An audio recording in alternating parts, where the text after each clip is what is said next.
Déclaration de l'Union nationale initiale.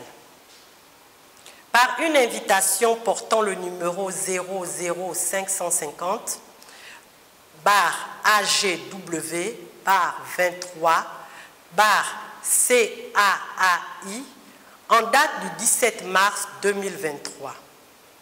L'ambassade, haute représentation du Gabon aux États-Unis d'Amérique, le consulat du Gabon à New York et la mission permanente du Gabon auprès des Nations Unies convient les membres de la communauté gabonaise des États-Unis, notamment ceux résidant dans les États de New York, du New Jersey et de ses environs, à une rencontre avec son Excellence, Madame Rose Christiane Osuka Raponda, vice-présidente de la République, au nom du président de la République, chef de l'État, le dimanche 26 mars 2023, de 17h à 19h30, à la mission permanente du Gabon auprès des Nations Unies.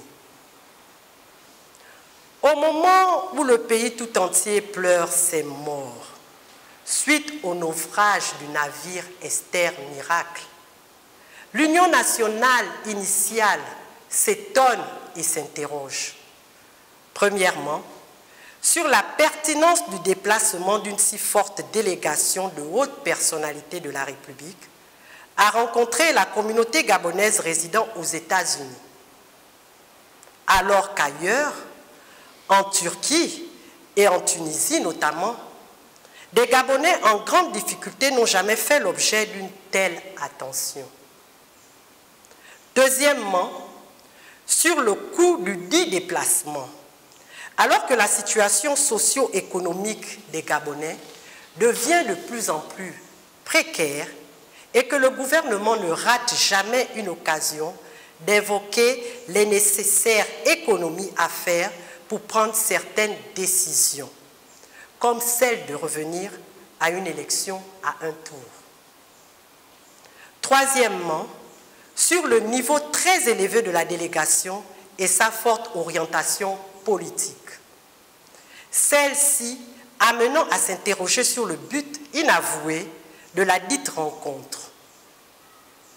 Les moyens de l'État utilisés ne devant pas être divertis de manière aussi ostensible pour des activités au relent politicien.